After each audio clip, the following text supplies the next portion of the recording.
Super, eagerly waiting for that. നല്ല expectation ഉണ്ട്. Trailer കണ്ടപ്പോൾ തന്നെ നല്ല രീതിക്ക് വർക്കായി. ശരിക്കും ആ ഒരു കോംബോ കാണാൻ വേണ്ടി വെയിറ്റ് ചെയ്യുന്നുണ്ട്. ശരിക്കും എന്തായാലും നല്ല രീതിക്ക് ആ എക്സ്പെക്റ്റേഷൻ മീറ്റ് ചെയ്യുന്ന നല്ല രീതിക്ക് തോന്നുന്നുണ്ട്. പിന്നെ കട്ട വെയിറ്റിംഗ് ആണ്. ട്രെയിലർ കണ്ടപ്പോൾ തൊട്ടാണെങ്കിൽ ഇത് വരാനുള്ള ഒരു ഇതാണ് ശരിക്കും. പിന്നെ മമിതയുടെ വെച്ച് ഒന്നും പറയാനില്ല. ശരിക്കും വെയിറ്റിംഗ് ആണ്. എന്താ പെട്ടെന്ന് ഇറങ്ങാത്തതെന്ന് തോന്നി. ശരിക്കും ഓണനാളിലാണ് ഈ പടം വരുന്നത്. അപ്പോൾ എന്തായിരിക്കും? തൂക്കും, കൊണ്ടുപോകും. നിവിൻ പോളി മമിത പ്രത്യേകിച്ച് കൊണ്ടുപോകും. കൊള്ളാം, നല്ല ട്രെയിലറാണ്.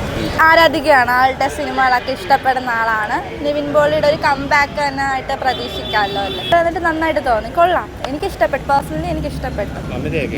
മമിത കൊള്ളാം. ഈ റീസെൻ്റ്ലി ഇറങ്ങിയിട്ടുള്ള സിനിമകളൊന്നും എനിക്കത്ര ഡൈജസ്റ്റ് ആയിട്ടുണ്ടായിരുന്നില്ല.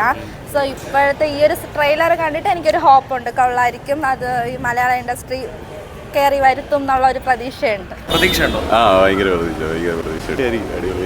നിവിൻ പോളി, മമിത ബൈജുവിന്റെ ഓണം തൂക്കാനുള്ള ഒരു മിനിമം ചാൻസ് ഉള്ള ഒരു സിനിമയാണ്. എന്ന് വെച്ചാൽ ഒരു ഫാമിലി പ്രേക്ഷകർ കയറാൻ ഏറ്റവും കൂടുതൽ ചാൻസ് ഉള്ള സിനിമയാണ്. ഒരു ഫീൽ ഗുഡ്, അതിൻ്റെ ട്രെയിലർ കണ്ടപ്പോൾ ഒരു ഫീൽ ഗുഡ് സിനിമയായിട്ട് തന്നെയാണ് തോന്നിയത്.